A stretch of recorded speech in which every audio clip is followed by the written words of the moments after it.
mais uma vitória que mantém o Mengão na liderança isolada do Campeonato Brasileiro, que nos deixa com uma folga boa para o segundo colocado, para o terceiro colocado, e isso daí só vai aumentando o ego da nossa nação, não é isso? Para você que ainda não é inscrito aqui no canal, venho convidar você que é meu amigo, que é meu colega aqui no canal aqui, para estar se inscrevendo aqui no canal, para estar ajudando no nosso crescimento, valeu, rapaziada? Vou deixar aqui um trecho aqui do Troca de Passe, que são nossos aliados aqui também, todos os créditos a eles. Valeu, rapaziada, tamo junto. Um empate nesse período e mais uma vitória hoje contra o Cruzeiro, se recuperando da derrota do meio de semana. Tá boa a campanha do Flamengo, mediante o remendo que o Tite está tendo que fazer nessa equipe aí durante esse período, né, Birner? Agora sim, na expectativa, por favor, fala tudo que você não falou na redação. Tudo bem, William? Boa noite a você, professor Celso Zelt, professor Paulo Calçado. Professores, ali ao lado catedrático da nossa mesa. E aqui o povo do samba. É o mestre nisso também. Professor de verdade, do esporte. É esse aqui do meu lado. Meu boa noite. Esse é o verdadeiro. Eu acho que pro modo sobrevivência dessa fase Copa América, é uma campanha muito boa. Mais atrás, e no intervalo, com a necessidade de reforçar a marcação no meio de campo, ele tira o Lohan, adianta o Gerson para colocar ali o Léo Ortiz. O Gerson é uma figura fundamental, até interessante, porque ele teve um problema muito sério no início do ano, no rim. Operou, ficou um tempo parado, e talvez isso tenha possibilitado que ele chegasse a essa época do ano com menor desgaste de temporada do que outros. Se ele estivesse jogando intensamente desde janeiro, que é quando começam os campeonatos, talvez ele estivesse um pouco mais desgastado agora e não estivesse aguentando essa pegada que tem sido jogar no Flamengo. Porque, em função de todos os desfalques, jogadores como ele têm que jogar 90 minutos. Então, ele vai batendo, vai correndo e carrega o time nas costas e tem jogado muito bem. Mas acho que até um pouco mais importante que ele tem sido esse cara que está atrás de você aí, o Quem Pedro. é que está atrás de mim aqui? Deixa eu ver. Pedro. Ah, o Pedro. sim. E o Pedro, de certa forma, o Flamengo é muito prejudicado pela Copa América, óbvio, né? São 5 jogadores diretos. Mas poderia estar mais prejudicado se o Pedro tivesse sido convocado para a Copa América. Que muita gente acha que ele deveria estar lá. Sim. Eu, por exemplo, acho que falta um jogador de área na seleção brasileira. E o Pedro seria uma convocação plausível, né? Ele é o artilheiro do Brasil na temporada. Ele já foi para a Copa do Mundo, né? Como reserva, mas foi para a Copa do Mundo. Poderia estar. Então, o Dorival, de certa forma, ao não convocar o Pedro, fez um grande favor para o Flamengo, porque o Pedro está jogando muita bola. Não só fazendo os gols, como também atuando como armador de jogadas. Já deu. Como foi para o Luiz Araújo hoje. Agora ele seria o jogador da equipe até o momento. No campeonato. Hoje, no primeiro tempo, ele armou uma jogada sensacional ali pro Lohan, aí passa por ele, aí chega no Luiz Araújo, que finaliza para fora.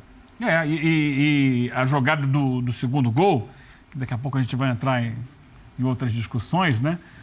É um cruzamento da direita, numa jogada que ele articula. Ele volta, faz o pivô, gira, estica na ponta para o Wesley, que cruza, e do outro lado acontece toda a situação.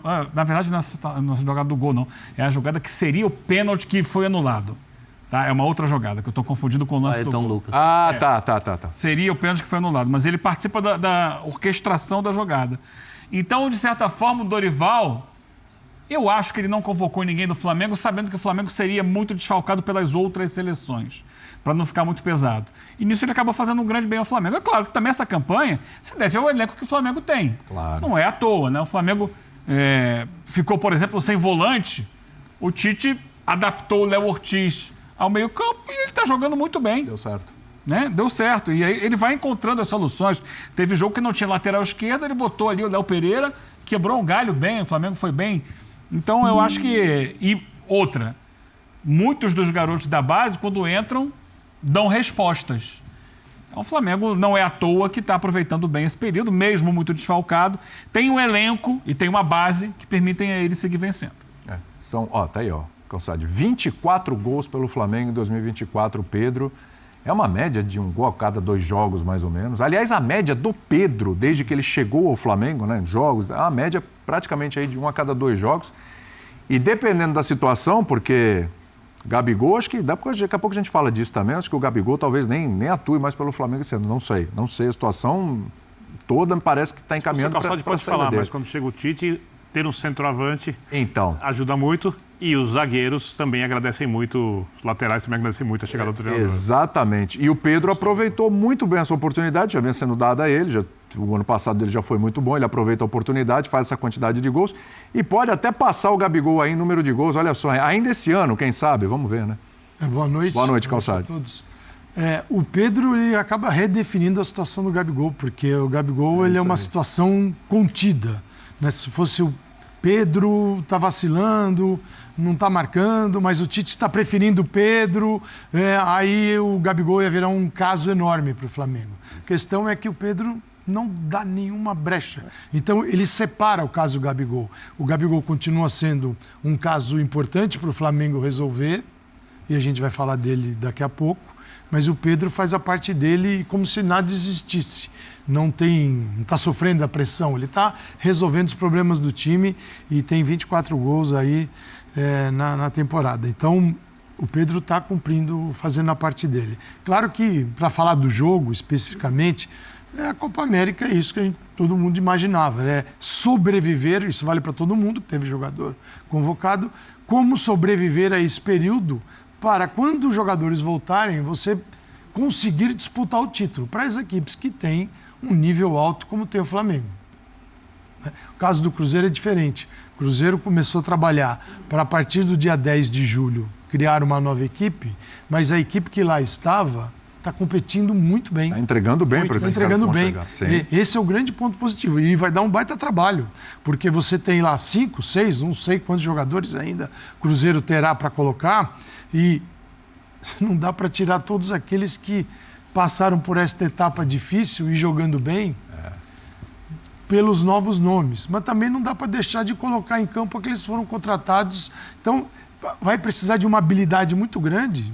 Por enquanto é o Fernando, o treinador, não sei o que se passa na cabeça. Não tem motivo para o Fernando, tem motivo para o Fernando sair. Então, assim, vamos ver o que vem por aí. Mas o Cruzeiro precisa de uma adaptação a esses novos nomes. E a adaptação, para mim, é a marca do Flamengo que está sobrevivendo no Brasileirão.